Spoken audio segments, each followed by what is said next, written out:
Retail workers of Reddit, what was your get the fuck out experience with a customer?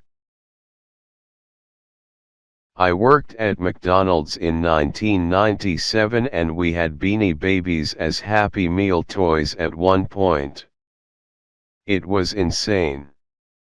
They literally had to buy a security cage to keep the toys locked down in the back. They were delivered with a security escort.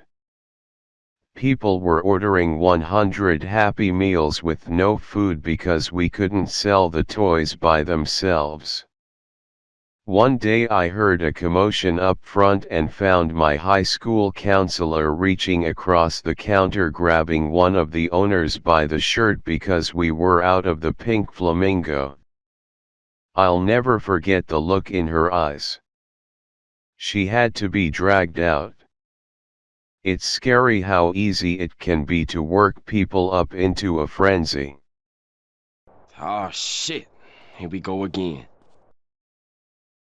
I worked at a ski resort when I was younger, fitting boots and sizing skis, etc., a ski rental shop. My first year I worked at basically the Walmart of rentals, the cheapest option and the biggest store. So the week of Christmas, there are lines out the door every single day. I remember seeing my 2-week paycheck after the 2 weeks around Christmas and I worked 119 hours. It was absolute insanity. For another reference, the closest town had a permanent residency of less than 10,000 people, but during Christmas it jumped up to 70,000 people trying to enjoy their vacation in the same spot. So one of these days it's business as usual, a quarter-mile line out the door, non-stop craziness. I'm at the bench closest to the door, helping a lady when this kid walks up to my bench. I asked if I could help him and he said he had reserved rentals online and he wanted to pick them up. I said this is our store name, if that's where you reserved you'll need to get in the back of the line and we'll help you as soon as we can. This 13-year-old kid said this is effing bullshit in front of the customer I was helping. I told him that quite literally every piece of equipment in our store was reserved, every single person in front of you has a reservation as well and we have to help everyone. He started insulting me personally, saying I was a stupid bitch and that he was going to report us to anyone he could because we weren't letting him skip hundreds of people doing the exact same thing he was doing. I think what pissed him off more is that I'm 6'3" and big. He was maybe 5 foot something and 120 pounds, so when he called me a stupid bitch, I literally laughed in his face.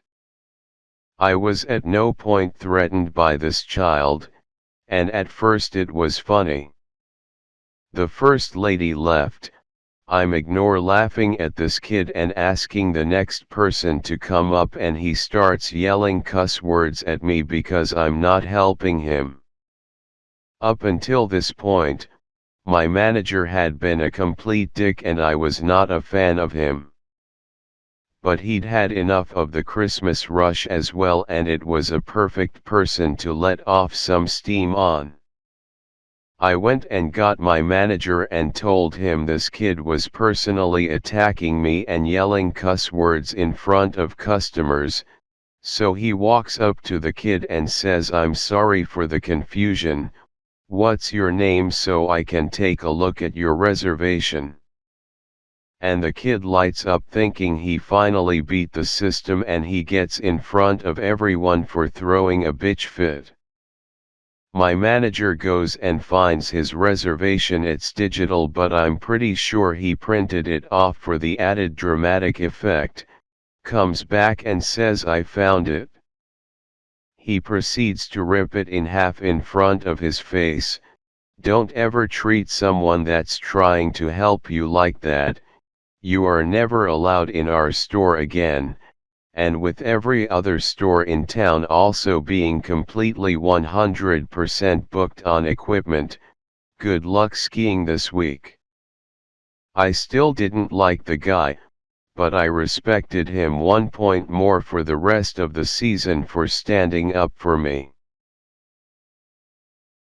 This tale takes place roughly 22 years ago at a community college bookstore.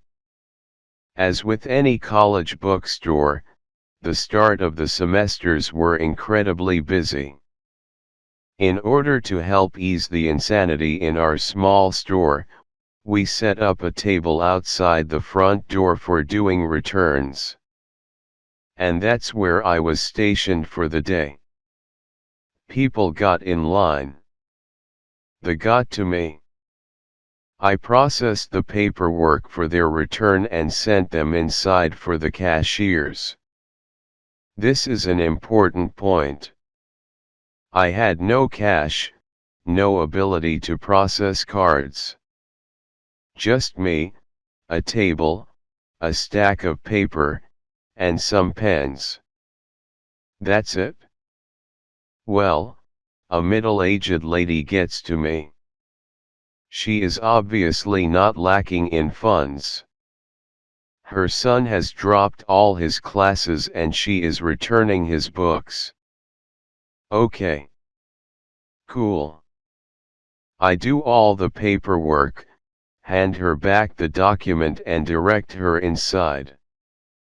And she goes ballistic that she has to wait in line again. I mean starting nuclear wars ballistic. The customers in line behind her actually went to my manager to file formal statements about her behavior. Not mine.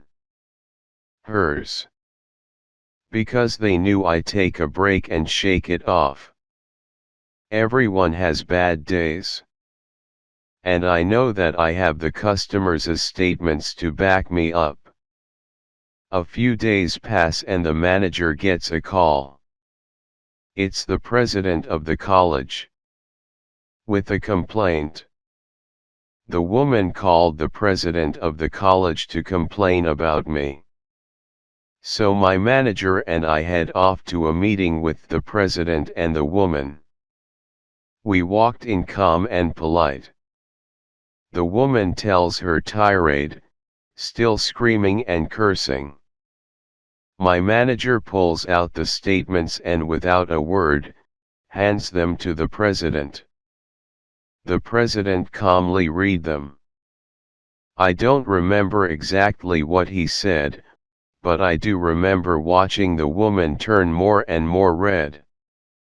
I do remember the word entitled used a whole lot.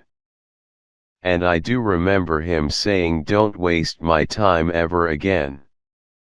Before he showed her the door. I worked at a pawn shop for a couple years. We had a customer pawn a chainsaw which turned up stolen and was confiscated by police, which causes the store to lose money and police to be aware that he is a known thief. He came back something close to 3 months later to pawn something else. I didn't recognize him right away. I asked him if he had pawned anything before and he said yes. So I asked his last name and entered it into our computer system, which promptly said stolen. First I thought, really? You came back here?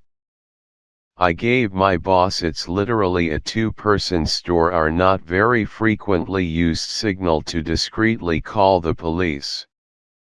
Meanwhile, I started acting like I was working on his loan and stalled a bit. Just a couple minutes later, a couple police cars pulled up and officers quietly walked in and he immediately gave up. I didn't really have to say anything to him. The handcuffs spoke for themselves. Please like, comment, and subscribe.